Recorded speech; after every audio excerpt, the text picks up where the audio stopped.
What's up, everybody? Welcome back to What They Teach You in High School. Hey, I'm taking your advice and pulling back from the camera a little bit. Today, we're getting into the nitty-gritty of public policy. And if you remember one thing about public policy, it's the statement that Niccolo Machiavelli allegedly said, "Never let a good crisis go to waste." Welcome back to What They Teach You in High School. All right, folks, today we're going to look at the 6 steps in the policy-making process. And we're also going to examine the Overton window, which will influence when and how policy gets implemented. So let's get into it.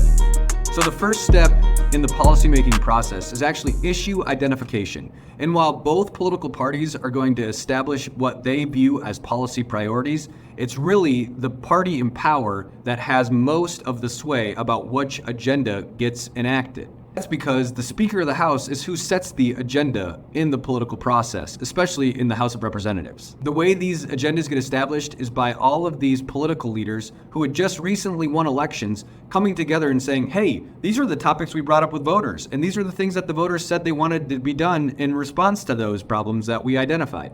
Make sense? Additionally, there's this thing in political science speak called the Overton window. And essentially the Overton window has 2 frames that I like to think of. The first is something like a camera where you're deciding what topics are relevant, what can we speak to, and once you highlight, hey, this is the issue that we're looking at, you gotta go with like camera lens to see what's in focus, what's actually gonna be allowed to be spoken about to the public. Some examples of that are like the gay marriage debate that happened over the course of Barack Obama's presidency. When Obama ran for office, he was opposed to gay marriage. He thought that the public didn't support it. By the end of his second term, however, the Overton window had shifted in such a way that Obama was able to come out and say directly to the public that he supported the right of gay marriage. It was that statement by Obama and a number of court cases that had made it their way to the Supreme Court that ultimately led to the 2015 Supreme Court case, Obergefell v. Hodges. Obergefell v. Hodges essentially established that any discrimination against same-sex couples was unconstitutional. But it was also the moving of the Overton window that led the Supreme Court to be able to even take that case up in the first place. But as you can tell, the first step and the second step in the policymaking process kind of bleed together because the second step is agenda setting. And that's sort of what I already laid out when I mentioned that the Speaker of the House decides what bills come to the floor. And based on the bills that are coming to the floor, that's going to impact what laws ultimately get passed and how the country experiences this new government's governing policy.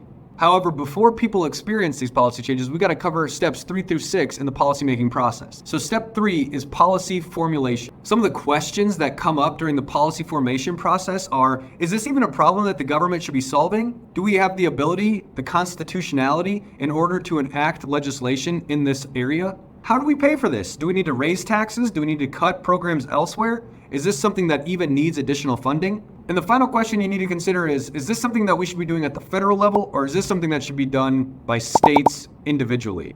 Those 3 questions drive whether the policy should be formulated and how the policy's language should be laid out. And that kind of brings us nicely back to the quote I gave you at the beginning of the video. Never let a good crisis go to waste. Essentially, people are waiting for the Overton window to move in such a way that people's well-formed policies become relevant to the public. For instance, September 11th was a major shift in the Overton window because suddenly people's privacy was far less important than people's safety. And the Overton window moved in such a way that national security was the main topic of discussion, and people were willing to let the government do things they wouldn't have previously let them do in order to reassure the public that they were safe and secure, even if it meant compromising their privacy.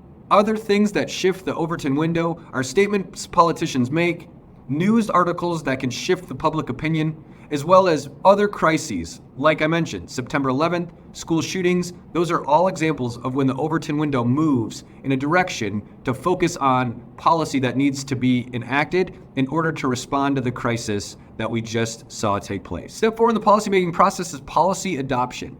In order for the policy to go into action, you need to have both parties agree or a supermajority of one party running the government. But more than likely, you're going to need to find a compromise policy in order for the policy to become law. This happens through committees where Republicans and Democrats debate what is acceptable policy and what is not based on their party's ideology. Step 5 in the policymaking process is policies implementation.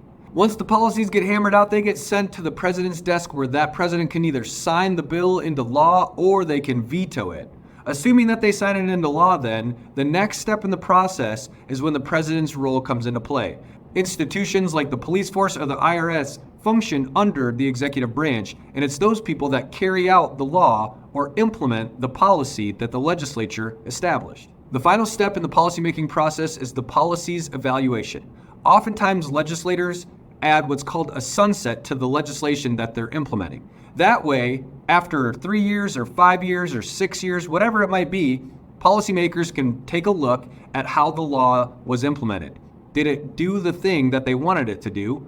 Were there unintended consequences that the public didn't like that they need to change? Or is the policy no longer relevant to the daily lives of Americans? This sunset of the policy allows the policy to be evaluated, to be reconsidered, and possibly to be reenacted or changed to make it relevant to today's society. And there you have it, folks, the 6 steps in the policymaking process. No silliness, no fluff, just plain old facts. Hey folks, as always, make sure you like, subscribe, hit the little bell button so you know I'm coming next time. Make sure you're sharing these videos with your family, with your friends, and most importantly with your high school social studies teacher. Thanks again for watching What They Teach You in High School. We'll see you next time, folks. Peace.